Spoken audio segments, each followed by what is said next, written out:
I'd like to welcome our last speaker for today, Prateek Sharma. Prateek Sharma is the co-founder of MyGola, which was recently acquired by Make My Trip. Prateek will talk to us about applying product thinking everywhere. Ladies and gentlemen, Prateek Sharma. So you guys got to see a little bit of the presentation before I started. Hey everyone, I already feel the weight of the day on my shoulders. I can see a lot of you are really tired. Actually, while I was sitting here somewhere, I actually heard someone snoring. I actually found the sessions interesting, but I know a full day can do that to you. So good evening. My name is Prateek. Very happy to see you all at ProductConf. I think a great, I would kind of request a round of applause to Ashish for putting this session together. Great set of speakers and very valuable for us to kind of talk about the nuts and bolts of building product instead of the more flashy stuff that that startup conversations usually end up being. So let's try to do more of these. Okay, so jumping into the talk. So while I was kind of trying to figure out, in our journey of kind of building MyGola, lots of products for MyGola, we kind of went through lots of stages, discovered lots of things, a lot of learning, and I was trying to kind of bring all of that learning into this talk. And one structure that I kind of came up with that let me kind of talk in terms of productisms, right? So that's how I'm kind of going to talk. These are small, tight, pithy tenets, truths almost that you could say that product people should live by. I know it's a strong statement, but yeah, I'm giving a talk, so maybe I can do that. So the first one. This is actually, I think, a really important tenet for us. We've kind of come back to it again and again, made several key decisions along this. This is take the long view. Much easier said than done. Lots of times, lots of management books talk about it. You know it, but when there's a kind of fire burning at your feet, very hard to kind of stop and take the long view. And my hero here is Jon Snow, who, by the way, has anyone still not seen the finale? If you haven't, then you might want to kind of put your fingers in your ear because some spoilers are coming. Jon Snow, I think he's a fantastic example because he's the guy who's taking an extremely unpopular decision, right? To bring these wildlings back to Castle Black. That's a hard decision. These are the people the crows have been fighting over the years, and he's saying, no, this is going to end because I'm taking the longer view. In the longer scheme of things, there's something far worse, and we need to kind of cut down this short-term view and kind of bring these guys in. Spoiler here, it turns out really bad for Jon Snow, right? So the learning that I want you guys to take away is that it's very, very important, even though there's a fire at your feet, to stop, take the long-term view, because that's what kind of changes the game. And the story that I have around this is a story around the very early days of MyGola. Through a journey, we've been through several iterations. Our first version, though, was around travel planning, very, very simple. The idea was that we wanted to help people plan their trips better, and the way we were going to do it was help travel experts plan a trip. We kind of realized that software doesn't really cut it. You need some a human touch to actually plan a good trip that another person or a traveler can appreciate. So that's where we started. And the first version of this trip was this. So founders, that's me and Anshuman, using Gmail to plan trips for our very, very first set of customers. In fact, it was at this stage that we got the first validation, and a customer actually sent a $50 check over to us, which was the first thumbs up for us. But so this was the absolute genesis of MyGola. This is where we started, and we said, okay, this is good, this is working. Let's kind of build this up. So the next stage for us was something slightly better. This was kind of an incremental change. not really a long-term view. This is the short-term view. We said, okay, now we've done it over email. Let's just take this to the web. And so we built a small team, I think less than 10 editors who were all in-house, who we trained, who started building, who were kind of the core of our travel experts, who used to kind of see these questions from travelers and started planning trips. And that kind of went well. We could see demand increasing. And this was kind of, well, we had kind of figured out this process of hiring these people, training them, getting them to answer questions for travelers, all like hunky-dory. But at this stage, we kind of stopped in our tracks a bit. And we said, good, this is working, looks nice. Let's play it out. Let's see where this is going in 6 months' time or maybe a year's time. Where is this taking us? And what we realized was this was kind of the path that we were on was something which was very, very operationally heavy. And the culmination of kind of following down on this path would essentially kind of make us look like a BPO, right?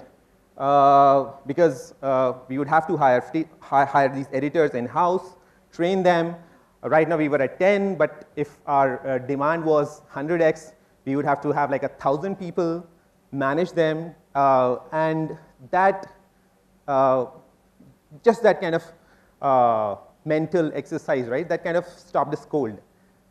That kind of made us think that, guys, we don't really want to be a BPO. We are product people, we are tech people, this is what our DNA is. The way we are solving this problem is clearly not working. We need something which is not incrementally better, but something which is dramatically better. So this, like standing, pausing for a bit, looking ahead, just kind of projecting where we are going, that was the trigger for us to think in a dramatically different way of kind of solving this problem, which we already had a kind of working solution for, but kind of throwing that away and saying that, okay, this is fine, but we need to build or invent something which is 10x or maybe 100x better. And I'll just give you a quick snapshot of what it looked like.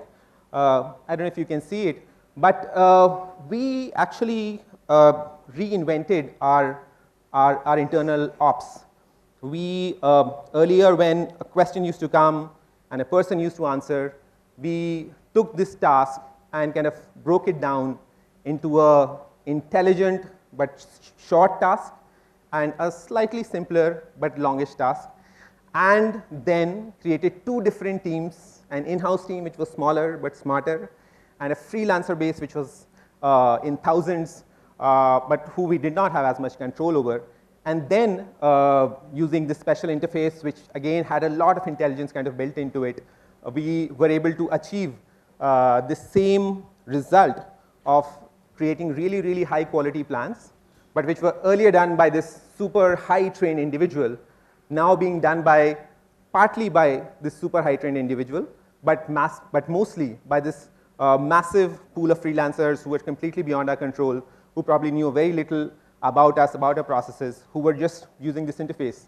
And there were a couple of, like, just to kind of tell you a little more about this, the translations that happened here, or the decisions that we took to improve this process were almost like when the earlier task was like writing 1,000, 2,000 word long article, and we kind of translated that into a task which was now just picking and choosing. So a freelancer who was sitting in New Jalpaiguri, and actually one of our freelancers was sitting in New Jalpaiguri, could kind of open up the interface, could just see the instructions on the page and just pick and choose, just make a few decisions about a particular traveler query, and the answer was done. So that's what we kind of arrived at. This is also, by the way, one of our inventions which helped us kind of win a big travel industry award. And all of this kind of came to be just because we were able to pause ourselves and kind of take the long view at that point of time. So what happened at this, as a result of this, which I've kind of also talked about, is that answering time, of course, came down significantly. We used to take 7 to 8 hours to answer a question. We were able to do it in less than an hour with this new interface. Quality, of course, actually went through the roof because now our editors or our freelancers just couldn't make those kind of mistakes because the interface just kind of took care of that. So that was kind of very, very cool. The second story I have is about being impatient. Often kind of patience is peddled as a virtue, and maybe in some cases it is. But what I want to kind of talk about here is that in certain contexts, you have to be impatient. And the context here is the story that you see in the picture is of Sisyphus, who, according to Greek myth, was cursed to roll up the stone up a mountain every day. And just as he was about to get to the top, the stone would roll away from him. So he would have to kind of start at the bottom every day, right? So in fact, it was such a maddening task that there's a word now called Sisyphean, which kind of tries to convey how terrible situations like these are. And what's kind of interesting is that in our teams, in our organizations, in our businesses, we often face that there are some parts of the organizations which are actually stuck in these Sisyphean situations, and we just don't kind of look at them. A lot of ops, a lot of the non-tech parts of the organization are often stuck in these situations. So my point here is that as product people, try to see beyond the core tech product that you're building, try to see the rest of the organization, and see opportunities where you, as a product guy, you have to be impatient and solve that repetitive, manual, menial task, build a solution for it. And the story I have here is from a close friend who was working at the recent, actually now a couple of years old, the Lok Sabha elections. So this guy was working with the candidate selection office, and the task there was that there was a massive group of volunteers who were kind of working in the selection office, and their job was to manage voter lists. Now, voter lists are kind of very, very important from a candidate point of view, because these are the guys that the candidate wants to reach out. He wants to ensure that these guys are registered, they have all the documents. You want to, of course, reach out to them to canvass. So a bunch of stuff, right? There's a lot of tasks that a candidate has to do for voters, and kind of managing voter lists is kind of very, very valuable. But the tragedy or the Sisyphean nature of the task here was that the volunteers were stuck in this world where they of course got very, very poor quality data from the government, and then they were using these really primitive tools, either printed paper, which I'm kind of just using to kind of enhance the point, but in some cases also Excel. But these were like massive Excel files which have like 80,000 rows, which this guy who's not really, really savvy, who's trying to deal with, to kind of retrieve some data and then kind of reach out to this voter, or in some cases sprints. So clearly a very, very bad situation. And when this friend of mine, he kind of saw this, he said, why the hell are you guys doing this? There clearly is a better way of solving this situation. And he said, okay, I think we definitely need to kind of do away with this. Let's just do a very, very simple thing here, right? He said, okay, you need to kind of get access to this data. So he built something very simple. He built like just a fast search on this database.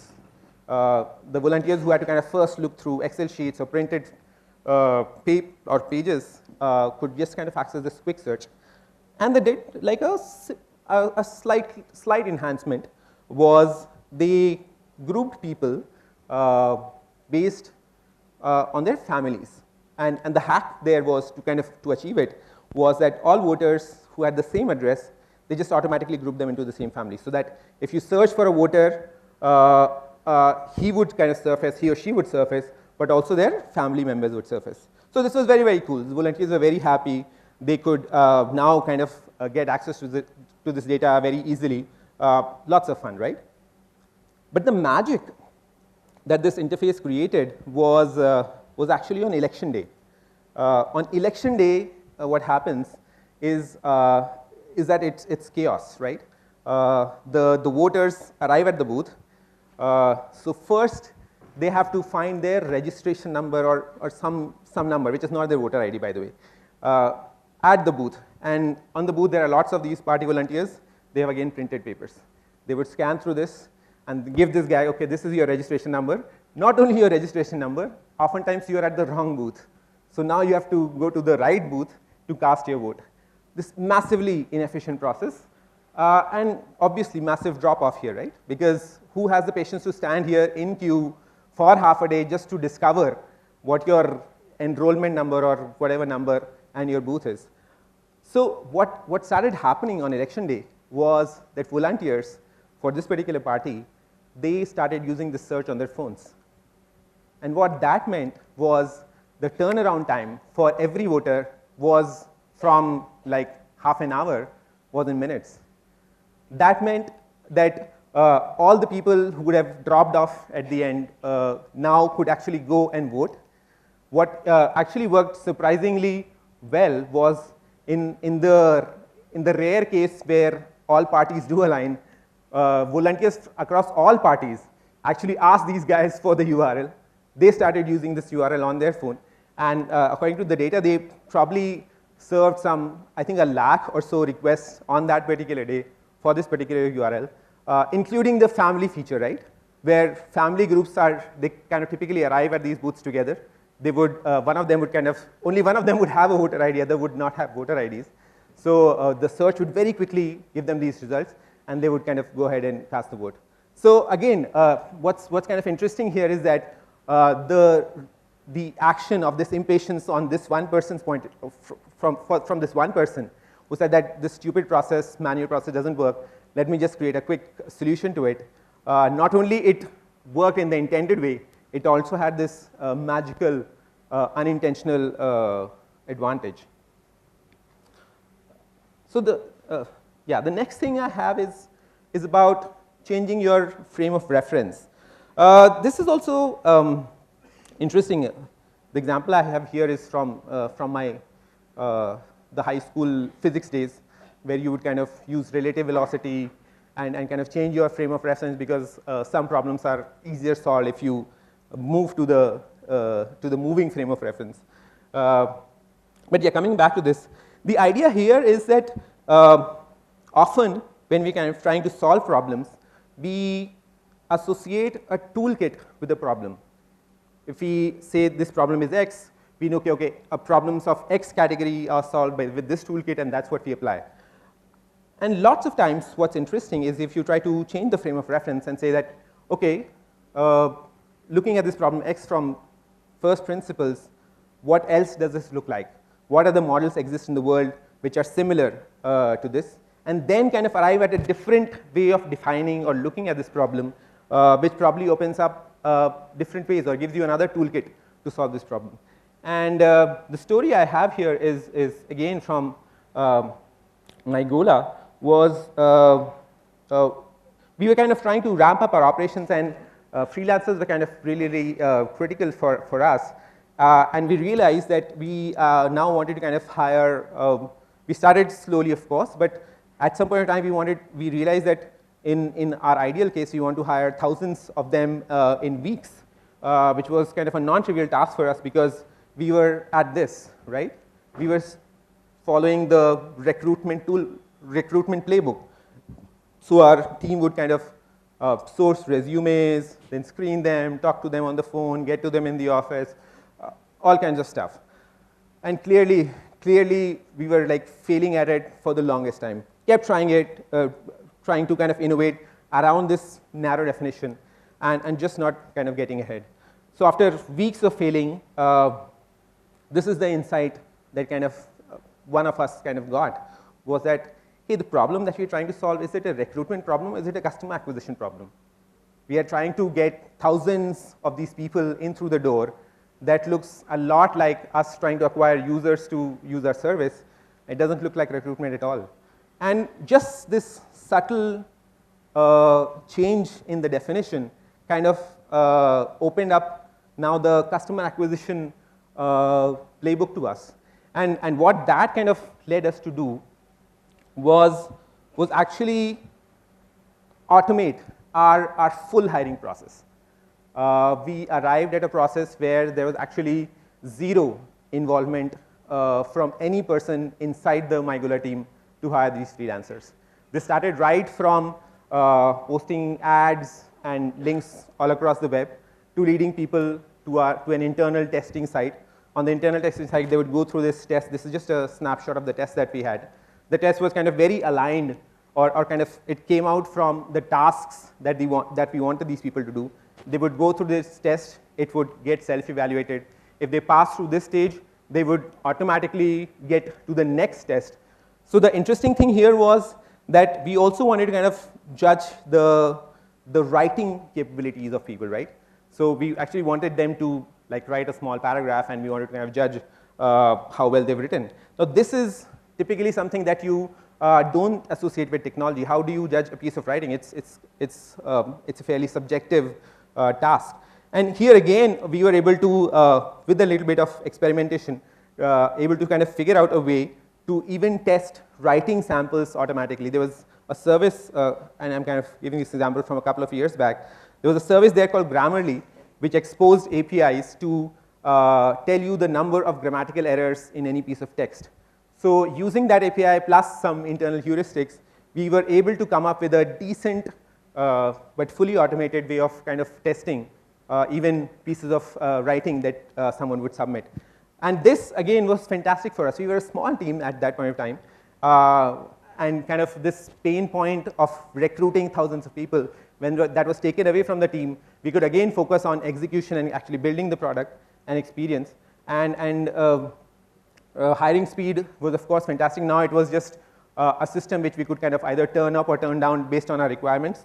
And there was no internal involvement from the team, which was like a big win for us. So yeah, I think so. These are kind of the stories I have. I want to kind of keep it short, given the impatience that I already seen people. Lots of you are leaving. So yeah, this is what I had for today. Take the long view, even though it's painful. It's going to pay out eventually in the long term because you have taken the long view. So that's always good. Be impatient with the stupid menial manual stuff. Just get it out of the way. Even if you have to kind of take some bandwidth off some high priority project, just do it. It's going to be valuable. And try to change the frame of reference. It'll throw up something interesting, give you another angle of attack. Do it. Cool. That's what I have. And I would like to take questions, but that depends on Ashish.